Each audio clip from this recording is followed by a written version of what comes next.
ಬಂದ್ರೇನಾ ಬರಲ್ಲ ನಿಮಗ ಕಾಯ್ತಿದ್ದ ನೋಡ ನಾನು ಮಾರಿ ನೋಡಕತ್ತಿಲ್ಲಪ್ಪ. ಸಬ್ಸ್ಕ್ರೈಬ್ ಮಾಡ್ರಲ್ಲ ಫಸ್ಟ್. ಸುಮ್ನೆ ವಿಡಿಯೋ ನೋಡ್ತಿರಲ್ಲ, ಲೈಟ್ ಆಗಿ ತಿನ್ನಿರಲ್ಲ. ನಮಸ್ಕಾರ ವೀಕ್ಷಕರೇ, ರೇಷ್ಮೆ ಕೃಷಿಯಲ್ಲಿ ಡೇ 2ಗೆ ನಿಮಗೆ ಸ್ವಾಗತ. ಆಸ್ ಯೂಶುವಲ್ ಇವತ್ತು ಕೂಡ ನಾವು ಲೇಟಾಗಿ ಎದ್ದಿದ್ವಿ. ಅದಕ್ಕೆ ನಮ್ಮ ಅಪ್ಪಾಜಿ ಆಲ್ರೆಡಿ ಒಳ ಹೆಚ್ಚು ಮಾಡ್ತಾ ಇದ್ದಾರೆ. ಬೈದ್ರು ಬಯಸ್ಕೋಬೇಕಷ್ಟೇ, ಬೇರೆ ದಾರಿ ಇಲ್ಲ. ಇದೆಲ್ಲ ಒಳ ಹೆಚ್ಚು ಮಾಡಿ ನಾವು ಸೊಪ್ಪು ಕಟ್ ಮಾಡಕ್ ಹೋದ್ವಿ. ಇದೆಯಲ್ಲ, ಇದು ಯಾವ ಗಿಡ ಹೇಳಿ? ಇದು ಇಂಗ್ಲೀಷಲ್ಲಿ ಇದನ್ನ ಮಲ್ಬರಿ ಲೀವ್ಸ್ ಅಂತ ಕರೀತಾರೆ.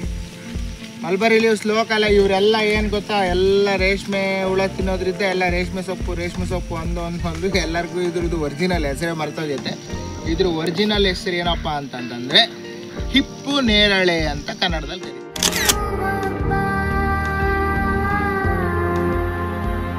ಹಾಯ್ ಎಲ್ರಿಗೂ ನಮಸ್ಕಾರ. ನೀವು ನೋಡ್ತಾ ಇದ್ದೀರಾ KT ವ್ಲಾಗ್ಸ್ ಇನ್ ಕನ್ನಡ.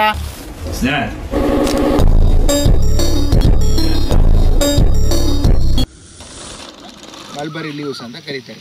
ಹಾಗೆ ಬನ್ನಿ ಇಲ್ಲಿ ನೋಡಿ, ಇದೇನು ಮೂತ್ರ ಬಂದಿದೆಯಲ್ಲ, ಈ ಮೂತ್ರ ಬಂದಿದೆ ನೋಡಿ. ಈ ಥರದ ಭಾಳಷ್ಟು ರೋಗ ಬರ್ತವೆ ಇದಕ್ಕೂ. ಇದು V1 ಕಡ್ಡಿ. ಇನ್ನೊಂದು ಥರ ಬರ್ತಿತ್ತು ಅವಾಗ, ನಾರ್ಮಲ್ಲು ನಾಟಿ ಕಡ್ಡಿ ಬರೋದು. ಫುಲ್ಲು ಹೆಂಗಿರೋದಪ್ಪ ಅಂದರೆ ಇದು ಸಾಫ್ಟ್ ಇರೋದು. ಈ ಎಲೆ ಎಲ್ಲ ಚಿಕ್ಕ ಹೆಂಗೆ ಅಂದರೆ ಫುಲ್ ಸಾಫ್ಟ್ ಇರೋದು ಈ ಎಲೆ ಎಲ್ಲ. ಇದು ನೋಡಿ ಸ್ವಲ್ಪ ದಪ್ಪ ಬರುತ್ತೆ.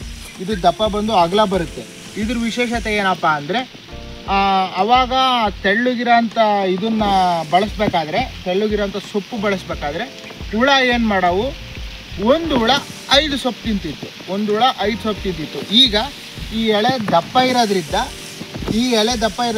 ಇದನ್ನು 5 ಹುಳ ಒಂದೇ ಒಂದು ಎಲೆನ ಮೇಯ್ತವೆ.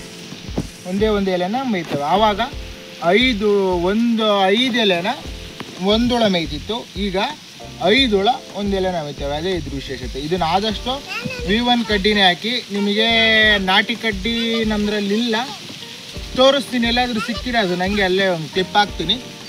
ಸದ್ಯಕ್ಕೆ ಅದರಲ್ಲಿಲ್ಲ. ಮತ್ತು ಈ ಮುತ್ರೆ ರೋಗಕ್ಕಂತ ಹೇಳಿದ್ನಲ್ಲ, ಇದಕ್ಕೆ ಮೆಡಿಕಲಲ್ಲಿ ನುವಾನ್ ಅಂತ ಹೇಳ್ಬಿಟ್ಟು ಒಂದು ಮೆಡಿಸನ್ ಬರುತ್ತೆ, ಔಷಧಿ.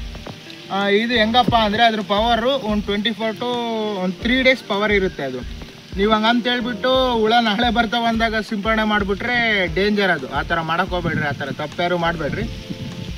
ಈ ಥರ ಮುತ್ರೆ ರೋಗ ಏನಾದರೂ ಚಿಕ್ಕದಲ್ಲೇ ಕಂಡು ಬಂತಾ, ಅದನ್ನು ನೀವು ಹೋಗ್ಬಿಟ್ಟು ಮೆಡಿಕಲಲ್ಲಿ ಸ್ವಲ್ಪ ಕೇಳಿ, ನಾರ್ಮಲ್ಲು ಆಗ್ರೋ ಮೆಡಿಕಲ್ಸ್ ಇರ್ತಾವಲ್ಲ, ಅಲ್ಲೋಗಿ ಕೇಳಿ ತಿಳ್ಕೊಂಡು ನುವಾನ್ ಅಂತ ಬಳಸಿ. ಆದಷ್ಟು ಈ ಚಿಕ್ಕದ್ರಲ್ಲೇ ಇದನ್ನು ಬಳಸಿದರೆ ಗಿಡ ಚೆನ್ನಾಗೇ ಅದು ರೋಗ ಹೋಗ್ಬಿಟ್ಟು ಮತ್ತೆ ಬೆಳೆಯುತ್ತೆ.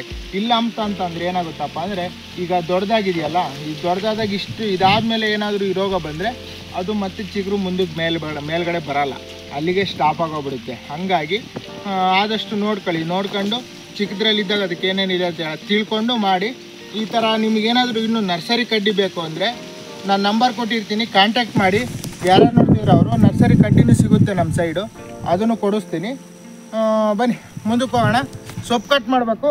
ಎಲ್ಲ ಕಟ್ ಮಾಡಿಬಿಟ್ಟು ಸೊಪ್ಪು ತಗೊಂಡೋಗಿ ಹುಳಕ್ಕೆ ಹಾಕಬೇಕು. ಇವತ್ತು 2ನೇ ದಿನ ಅಂತ ಹೇಳಿದ್ನಲ್ಲ, ಹಾಕೋಣ ಬನ್ನಿ. ಕೆಲಸ ಮುಗೀತು.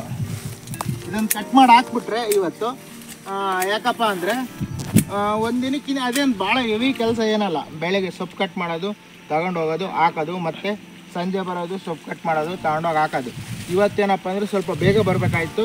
ರಾತ್ರಿ ಲೇಟಾಗಿ ಮಲಗಿದ್ರಿಂದ ವಿಡಿಯೋ ಎಡಿಟಿಂಗ್ ಇತ್ತು. ಹಾಗಾಗಿ ಅಲ್ಲಿ ನಮ್ಮ ಅಪ್ಪಾಜಿ ಆಲ್ರೆಡಿ ಹುಳ ಹೆಚ್ಚು ಮಾಡಿಬಿಟ್ರು. ನೀವು ಸೊಪ್ಪು ಕಟ್ ಮಾಡ್ಕೊಂಡು ಹೋಗೋಣ ಅಲ್ಲಿಗೆ. ಕಟ್ ಮಾಡಿ ಹಂಗೆ ಕಟ್ ಮಾಡ್ಬೇಕಾದ್ರೆ ಇನ್ನೊಂದು ವಿಚಾರ, ಆದಷ್ಟು ಕೆಲವ್ರು ಏನು ಮಾಡ್ತಾರಪ್ಪ ಅಂದರೆ ಈ ಕಡ್ಡಿ ಐತಲ್ಲ, ಈ ಕಡ್ಡಿ ಇದನ್ನು ಈ ಬುಡಕ್ಕೆ ಇಲ್ಲಿಗೆ ಹೊಡೆದು ಬಿಡ್ತಾರೆ. ಅಲ್ಲಿಗೆ ಹೊಡೆದ್ರೆ ಏನಾಗುತ್ತಪ್ಪ ಅಂದರೆ ನೆಕ್ಸ್ಟು ಬೆಳೆಗೆ ನಿಮಗೆ ಚಿಗುರು ಸರಿಯಾಗಿ ಬರಲ್ಲ. ಅದು ಚಿಗುರು ಬರಲ್ಲ. ಹಂಗಾಗಿ ಮಿನಿಮಮ್ಮು ಒಂದಿಷ್ಟುದ್ದ ಬಿಟ್ಟು ಕಟ್ ಮಾಡಿ. ಇನ್ನೂ ಭಾಳ ಜನ ನೋಡಬೇಕು, ಈಟ್ ಹತ್ರ ಕಡ್ಡಿ ಬಿಟ್ಬಿಟ್ಟು ಅದ್ರ ಮೇಲೆ ಕಟ್ ಮಾಡ್ಕೊಂಡು ಹೋಗ್ತಾರೆ. ಆ ಥರ ಏನು ಮಾಡೋದು ಬೇಕಾಗಿಲ್ಲ. ನಾವೇನು ಹಂಗೇನು ಮಾಡಿಲ್ಲ ನೋಡಿ, ತೋರಿಸ್ತೀನಲ್ಲ. ಕೆಳಗಡೆನೇ ಬಿಟ್ಟರು ಕಡ್ಡಿ ಇಷ್ಟಿಷ್ಟುದ್ದ ಗ್ಯಾಪ್ ಬಿಟ್ಟು, ಈಗ ನೋಡಿ ಈ ಥರ ಇಷ್ಟುದ್ದ ಗ್ಯಾಪ್ ಬಿಟ್ಟು ಕಟ್ ಮಾಡಿದರೆ ನೆಕ್ಸ್ಟು ಹೊಸ ಚಿಗುರು ಬರುತ್ತಲ್ಲ, ಅದು ಇಲ್ಲಿದ್ದ ಚಿಗುರು ಬರುತ್ತೆ. ಮತ್ತೆ ಅಕಸ್ಮಾತ್ ನೀವು ಬುಡಕ್ಕೆ ಹೊಡೆದ್ರಪ್ಪ ಅಂದರೆ ಅದಕ್ಕೆ ಚಿಗುರಕ್ಕೆ ಅವಶ್ಯಕ ಜಾಗನೇ ಇರಲ್ಲ. ಸೊ ಹಂಗಾಗಿ ನೆಕ್ಸ್ಟು ಸರಿಯಾಗಿ ಸೊಪ್ಪು ಬರಲ್ಲ, ದಪ್ಪನಾಗೂ ಬರಲ್ಲ, ಇಷ್ಟಿಷ್ಟೇ ಬೆಳೆಯುತ್ತೆ. ಅದು ಏನಕ್ಕೂ ಪ್ರಯೋಜನ ಆಗಲ್ಲ. ಈಗ ಇಷ್ಟು ಬೆಳೆದಿರೋದ್ರಿಂದ ಇನ್ನೂರು ನಮ್ಮದು ಕರೆಕ್ಟಾಗಿ ಮೇಯಿದ್ರೆ ಒಂದು 200-250 ಮಟ್ಟೆ ಮೇಯುತ್ತೆ ಸೊಪ್ಪು. ಚಿಕ್ಕ ಜಾಗದಲ್ಲೇ ಆಗಲಿ ಸೊಪ್ಪನ್ನ ನೀಟಾಗಿ ಬೆಳೆಸಿದ್ರೆ ಬೇಜಾನು ನೀವು ಬೆಳೆ ಬೆಳಿಬೋದು, ಲಾಭವೂ ಇದೆ ಇದರಲ್ಲಿ. ಬರೀ ಇಷ್ಟೇ ಒಂದು ಅರ್ಧ ಎಕರೆ 1 ಎಕರೆಗೆ ಹಾಕ್ಕೊಂಡೆ ಭಾಳ ಜನ 100 ಮಟ್ಟೆ 150 ಮಟ್ಟೆ ಮೇಸರಿದ್ದಾರೆ. ಟೆಕ್ನಾಲಜಿ ಇಂಪಾರ್ಟೆಂಟ್ ಅಷ್ಟೇ, ನೀವು ಹೆಂಗೆ ಬೆಳಿತೀರ ಅನ್ನೋದು ಇಂಪಾರ್ಟೆಂಟ್ ಅಷ್ಟೇ.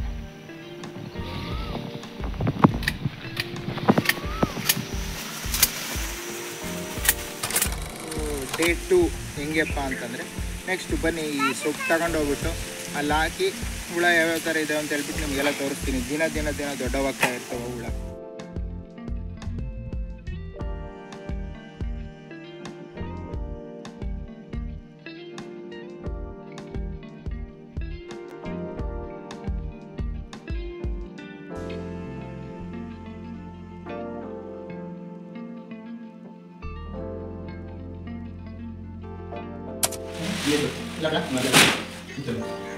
ಜಾಸ್ತಿ ಸೊಪ್ಪೇನು ಬೇಕಾಗಲ್ಲ, ಸ್ವಲ್ಪ ಸೊಪ್ಪು ಸಾಕು. ಯಾಕಂದರೆ ಇನ್ನೂ ಕೇವಲ ಒಂದೇ ಸೆಲ್ಫ್ನಾಗ ಇದ್ದಾವೆ ಹುಳ. ನೋಡಿದ್ರಲ್ಲಿ ನೆನ್ನೆಗೂ ಇವತ್ತಿಗೂ ವ್ಯತ್ಯಾಸ ಕಾಣ್ತಾ ಇದೆ. ಅವಾಗಲೇ ಸ್ವಲ್ಪ ಹುಳ ಸೈಜ್ ದೊಡ್ಡವಾಗ್ತಾ ಇದೆ. ಹಾಗೆ ನೀಟಾಗಿ ಸೊಪ್ಪೆಲ್ಲ ಹಾಕ್ಬಿಟ್ಟು ಹುಳ ಎಲ್ಲ ನೀಟಾಗಿ ನಮ್ಮ ಅಪ್ಪಾಜಿ ಆಲ್ರೆಡಿ ಹೆಚ್ಚು ಮಾಡಿಬಿಟ್ಟು ನೀಟಾಗಿ ಸರಗಿಸಿದ್ರು. ಫ್ರೀಯಾಗೆ ಮೇಯ್ಬೇಕು ಅವು. ಆದಷ್ಟು ಫ್ರೀಯಾಗಿ ಮೇಯ್ದ್ರೆ ಹುಳನೂ ಸೈಜ್ ಬರ್ತವೆ, ಬೆಳೆನೂ ಚೆನ್ನಾಗಿ ಬರುತ್ತೆ. ಅದೇ ಥರ ನೀಟಾಗಿ ಒದಿಸಿ, ಅಲ್ಲಿ ಒದಿಸ್ತಾ ಇದ್ದಾರೆ, ಅಲ್ಲಿ ನೋಡ್ತಾ ಇದ್ದೀರಲ್ಲಿ ವೀಡಿಯೋದಲ್ಲಿ, ಅದೇ ಥರ ನೀಟಾಗಿ ಒದಿಸಿ ಪೂರ್ತಿ ಕಂಪ್ಲೀಟಾಗಿ ಒದಿಸ್ಬಿಟ್ಟು ಎಲ್ಲ ನೀಟಾಗಿ ಒದಿಸಿ ಹುಳಕ್ಕೆ ಫ್ರೀಯಾಗಿ ಮೇಯಿಸಿ. ಸ್ವಲ್ಪ ಜಾಸ್ತಿ ಆದರೂ ಪರವಾಗಿಲ್ಲ, ಇಲ್ಲ ನಿಮ್ಮ ಜಾಗ ಕಡಿಮೆ ಐತಂದರೆ ಸ್ವಲ್ಪ ಕಡಿಮೆ ಹುಳ ತಂದು ನೀಟಾಗಿ ಫ್ರೀಯಾಗಿ ಮೇಯಿಸಿ. ಈಗ 200 ಮಟ್ಟೆಲ್ಲ ಆಗೋ ಬೆಳೆ 150 ಮಟ್ಟೆಲ್ಲೇ ಬರುತ್ತೆ, ಇಳುವರಿ ಚೆನ್ನಾಗಿ ಬರುತ್ತೆ. ಹಂಗಾಗಿ ನೀಟಾಗಿ ಮೇಯಿಸಿ, ಆದಷ್ಟು ಪ್ರಿಫರ್ ಮಾಡ್ಕೊಂಡು ಕೇಳಿ ತಿಳ್ಕೊಂಡೆ ಮೇಯಿಸಿ. ಯಾರಾದರೂ ಮೇಯಿಸಿರೋ ಅನುಭವ ಇರ್ತಾರಲ್ಲ ಅಂಥವ್ರನ್ನ ಹೋಗಿ ತಿಳ್ಕೊಂಡು ಮೇಯಿಸಿ. ಇಲ್ಲ ಹಂಗೂ ಬರ್ತೀರಾ ಬನ್ನಿ, ಒಂದ್ಸಲ ಟ್ರೈನಿಂಗ್ ಕೊಡ್ತೀನಿ. ಇಲ್ಲಿಗೇ ಎಲ್ಲ ಮುಗಿಸ್ಕೊಂಡು ಹೊರಗಡೆ ಬಂದ್ವಿ. ಹೇಳಿದ್ನಲ್ಲ ಇದೇ ನಮ್ಮದು ಹೇಳ್ತೀನಿ ಅಂತ ಹೇಳ್ಬಿಟ್ಟು, ಏನಂತ ಹೇಳ್ತೀನಿ ಅಂತ ಹೇಳಿದ್ನಲ್ಲ, ಇದೇನು ಗೊತ್ತಾ, ಇದು ಫಾಗರ್ ಅಂತ. ಇದು ಅಂದರೆ ಕಡಿಮೆ ದುಡ್ಡಿಂದ AC ಇದ್ದಂಗೆ, ಅದು ಒಂಥರ. ಹಾಗೆ ನೋಡಿ ಇಲ್ಲೊಂದೈತೆ, ಎಲ್ಲ ಕಿಟಕಿಗೂ ಒಂದೊಂದು ಹಾಕಿದ್ದಾರೆ. ಇದನ್ನ ಯಾಕಪ್ಪ ಅಂದರೆ ಸ್ಪ್ರಿಂಕ್ಲರ್ ಈ ಪೈಪ್ ಐತಲ್ಲ, ಈ ಪೈಪ್ನಲ್ಲಿ ನೀರು ಬಿಟ್ಟರೆ ಇದು ಜೋರಾಗಿ ಒಂಥರ ನೀರೇ ಅದು ಫಾಗ್. ಈಗ ಈ ಹೊಗೆ ಬಂದಾಗ ಫಾಗ್ ಬಂದಂಗೆ ಬರಲ್ವ, ಹಂಗೆ ನೀರು ಹಿಂಗೆ ಹೊರಗಡೆ ಹೋಗುತ್ತೆ. ಈ ಬೇಸಿಗೆಗಾಲದಲ್ಲಿ ಏನಾದರೂ ಮನೆ ಫುಲ್ ಹೀಟ್ ಇದ್ದರೆ ಇದನ್ನು ಯೂಸ್ ಮಾಡಿದರೆ ಕೂಲ್ ಆಗುತ್ತೆ, ಆಲ್ಮೋಸ್ಟ್ ಕೂಲ್ ಆಗುತ್ತೆ, ಚೆನ್ನಾಗಿರುತ್ತೆ, ಬೆಳೆ ನೀಟಾಗಿ ಆಗ್ತವೆ. ಬೇಸಿಗೆಗಾಲದಲ್ಲಿ ಇದನ್ನು ಹೊರಗಡೆ ಹಾಕಿರೋದ್ರಿಂದ ಅವಾಗ ಮಾತ್ರ ಯೂಸ್ ಆಗುತ್ತೆ. ಈಗ ಮಳೆಗಾಲದಲ್ಲಿ ಇವಾಗೇನು ಯೂಸ್ ಆಗಲ್ಲ, ಓವರ್ ಕೋಲ್ಡ್ ಆಗಿಬಿಡುತ್ತೆ. ಸುಮ್ಮನೆ ಕಿಟಕಿ ಸೈಡಿದ್ರೆ ಸಾಕು, ಗಾಳಿ ಚೆನ್ನಾಗಿ ಬರುತ್ತೆ.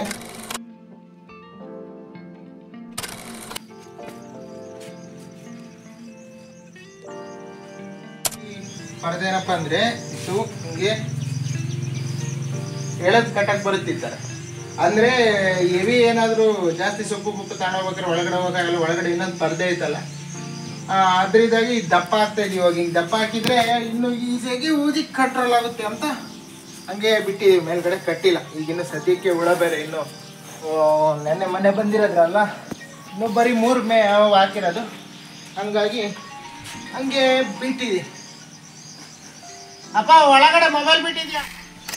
ಆದಷ್ಟು ನೀಟಾಗಿ ಹಾಕಿ ಸೈಡ್ನಾಗೆಲ್ಲ ನೋಡ್ಕೊಳ್ಳಿ, ಹುಳ ಪಳ ಯಂತ್ರವನ್ನು ಊಜಿಪಾಜಿ ಒಳಗಡೆ ಬರ್ದಾಗ ನೀಟಾಗಿ ನೋಡ್ಕೊಳ್ಳಿ. ಆಮೇಲೆ ಇನ್ನೂ ಒಂಥರ ಇವಾಗ ಹೊಸದು ಏನಪ್ಪ ಅಂದರೆ ಯಾವ ದೋಮು ಅಂತ ಹೇಳ್ಬಿಟ್ಟು ಸ್ಟಾರ್ಟ್ ಆಗಿವೆಲ್ಲ, ದೋಮು ಅಂತ ಕರೀತಾರೆ. ಚಿಕ್ಕದಾಗಿರ್ತಾವಲ್ಲ, ಇಷ್ಟೇ ನೊಣ ಇದ್ದಂಗೆ ಅವು, ಅವನೇನಂತ ಕರೀತಾರೆ ಅಂತ ಗೊತ್ತಿಲ್ಲ, ಇಲ್ಲೆಲ್ಲ ದೋಮು ಅಂತಾರೆ. ಅದಕ್ಕೆ ಹಂಗೆ ಹೇಳಿದೆ ನಾನು. ಇದನ್ನು ನೀಟಾಗಿ ಹಾಕ್ಬಿಟ್ಟು ಆದಷ್ಟು ಇದ್ರ ಮೇಲ್ಗಡೆ ಏನಾದರೂ ದೊಡ್ಡ ಬಳ್ದಂಥದ್ದು ಏನಾನ ಇದ್ದರೆ ಇಟ್ಬಿಟ್ರೆ ಇನ್ನೂ ಬಿಗಿಯಾಗಿರುತ್ತೆ. ಇದು ಹಿಂಗೆ ಮೂಲೆಯಲ್ಲಿ ಸಮೇತ ಕಾಣಬಾರ್ದು ಏನೋ ಅಂತ. ಹಿಂಗೆ ನೋಡಿ, ಜಾಸ್ತಿ ಟೈಟಾಗಿ ಹಾಕ್ಬಿಟ್ರೆ ಅಂತ ಹೊರಗಡೆ ಬಂದರೂ ಬರ್ತದೆ ಅದು. ಹಾಗೆ ಇದು ಇದ್ರ ಬಗ್ಗೆ ಹೇಳಬೇಕು. ಇದು ನೋಡ್ತಾ ಇದ್ದೀರಲ್ಲ, ಈ ಕಟ್ಟರು, ಇದನ್ನು ನಾನು ರಾಮನಗರದಲ್ಲಿ ತಂದಿದ್ದು. 700 ಚಿಲ್ಲರೆನೋ ಬಿತ್ತಿದ್ದು, ಒಂದು ಕಟ್ಟರ್ 700 ಚಿಲ್ಲರೆನೋ ಬಿತ್ತು. ಈ ಸ್ಪ್ರಿಂಗ್ ಹೋದರೆ ಮತ್ತೆ ಏನಕ್ಕೂ ಯೂಸ್ ಆಗಲ್ಲ. ಇದು ಈ ಸ್ಪ್ರಿಂಗ್ ಹೋಯ್ತು ಅಂದರೆ ಮತ್ತೆ ಕಟ್ ಮಾಡೋಕ್ಕೆ ಬರಲ್ಲ. ಈ ಸ್ಪ್ರಿಂಗೂ ಅಲ್ಲೇ ಸಿಗ್ತವೆ, ಯಾರಾದರೂ ಮಿಸ್ ಆಗಿದ್ರೆ ಅಲ್ಲೇ ತಗೊಳ್ರಿ. ಇದು 650 ರೂಪಾಯಿ. ಚೆನ್ನಾಗೈತೆ ಅಂದರೆ ಅವಾಗ ಕುಡ್ಗೋಲಾಗಿ ಇಟ್ಕೊಂಡು ಹಿಂಗೆ ಕೊಯ್ಯೋ ಬದಲು ಇದು ಈಸಿಯಾಗಿ ಆಗುತ್ತೆ, ಬೇಗ ಕಟ್ಟಾಗುತ್ತೆ, ಚೆನ್ನಾಗೈತೆ ಇದು.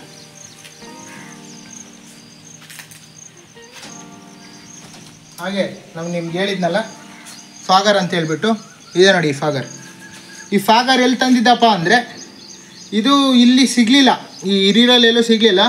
ನಾವು ಹೋಗಿದ್ದು ಸೀದಾ ಚಳ್ಳಕೆರೆಯಲ್ಲಿ ಹೋಗ್ಬಿಟ್ಟು ಅದು ಯಾವುದೋ ಎಲೆಕ್ಟ್ರಾನಿಕ್ಸ್ನೇ ಮರ್ತಿದ್ದೀನಿ. ನೆಕ್ಸ್ಟ್ ವೀಡಿಯೋದಲ್ಲಿ ಅದನ್ನ ಹೇಳ್ತೀನಿ. ಎಲೆಕ್ಟ್ರಾನಿಕ್ಸ್ನಲ್ಲಿ ಸಿಗುತ್ತೆ ಈ ಥರದ್ದು, ಇದು ಸಿಗುತ್ತೆ. ಈ ಡ್ರಿಪ್ ಸಾಮಾನು ಎಲ್ಲ ಸಿಗುತ್ತಲ್ಲ, ಅಲ್ಲೇ ಸಿಗುತ್ತಿದ್ದು, ಅಲ್ಲಿ ತಂದಿದ್ದು ಇದನ್ನು. ಇದು ಈಗಿನ ಕಾಲದಲ್ಲಿ ಹೆಂಗಪ್ಪ ಅಂದರೆ ಬಜೆಟ್ ಕಡಿಮೆ ಇರೋರು ಭಾಳಷ್ಟು ಜನ AC ಇಟ್ಟೆಲ್ಲ ರೇಷ್ಮೆ ಮೇಸರಿದ್ದಾರೆ. ಸೊ ಹಂಗಾಗಿ ನಮ್ಮ ಹತ್ರ ದುಡ್ಡಿಲ್ಲಪ್ಪ ಅಷ್ಟೊಂದು ಅಮ್ಮ ಅಂತಾರೆಲ್ಲ ಇದನ್ನು ಯೂಸ್ ಮಾಡ್ಬೋದು. ಆದಷ್ಟು ಇದನ್ನು ಯೂಸ್ ಮಾಡಿ, ಬೇಸಿಗೆಗಾಲದಲ್ಲಿ ಇದನ್ನು ಯೂಸ್ ಮಾಡಿ, ಬೆಳೆ ಚೆನ್ನಾಗಾಗುತ್ತೆ. ಆಲ್ಮೋಸ್ಟ್ ಅಲ್ಲಿ ಬೇಸಿಗೆಗಾಲದಾಗೆ ಸೊಪ್ಪು ಸರಿಯಾಗಿ ಇದಾಗಲ್ಲ, ಹುಳನೂ ಸ್ವಲ್ಪ ಸೈಜ್ ಬರೋಲ್ಲ, ಈಟಿಗೆ ಇದಾಗ್ತವೆ. ಸೊ ಹಂಗಾಗಿ ಇದನ್ನು ಯೂಸ್ ಮಾಡೋದ್ರಿಂದ ಭಾಳ ಒಳ್ಳೆಯ ಉಪಯೋಗ ಇದೆ ರೈತರಿಗೆ. ಯೂಸ್ ಮಾಡಿ ಆದಷ್ಟು ಇದನ್ನು. ನೋಡಿದ್ರಲ್ಲ ಫ್ರೆಂಡ್ಸ್, ಇದಾಗಿತ್ತು ಇವತ್ತು ಡೇ 2 ಇದು. ಆದಷ್ಟು ಯಾರಾದರೂ ರೈತರುಗಳಿಗೆ ಎಲ್ಲ ಸಜೆಸ್ಟ್ ಮಾಡಿ, ಗ್ರೂಪ್ಗಳಿಗೆ ಶೇರ್ ಮಾಡಿ. ಏನೋ ಸ್ವಲ್ಪ ಹೊಸ್ದಾಗಿ ಏನೋ ಮಾಡ್ತಾಯಿದ್ದೀನಿ, ಸಪೋರ್ಟ್ ಮಾಡಿ. ಆದರೆ ಸಪೋರ್ಟ್ ಮಾಡಿ, ಹಾಗೆ ಸಬ್ಸ್ಕ್ರೈಬ್ ಮಾಡ್ಕೊಳ್ಳಿ. ಇದು ಇವತ್ತಿನ ವಿಡಿಯೋ ಇಲ್ಲಿಗೆ ಕಂಪ್ಲೀಟ್ ಆಯಿತು. ನೆಕ್ಸ್ಟು ನಾಳೆ ಡೇ 3 ಹುಳ ಹೇಗಿರ್ತವೆ, ಹುಳ ಹೆಂಗೆ ಹೆಚ್ಚು ಮಾಡ್ತಾರೆ, ಮತ್ತು ಏನೇನು ಮೆಡಿಸನ್ ಹಾಕ್ತಾರೆ, ಈ ಜ್ವರದಲ್ಲಿದ್ದಾಗ ಏನೇನು ಮೆಡಿಸನ್ ಹಾಕ್ತಾರೆ ಅದನ್ನೆಲ್ಲ ನಿಮಗೆ ತೋರಿಸ್ತೀನಿ.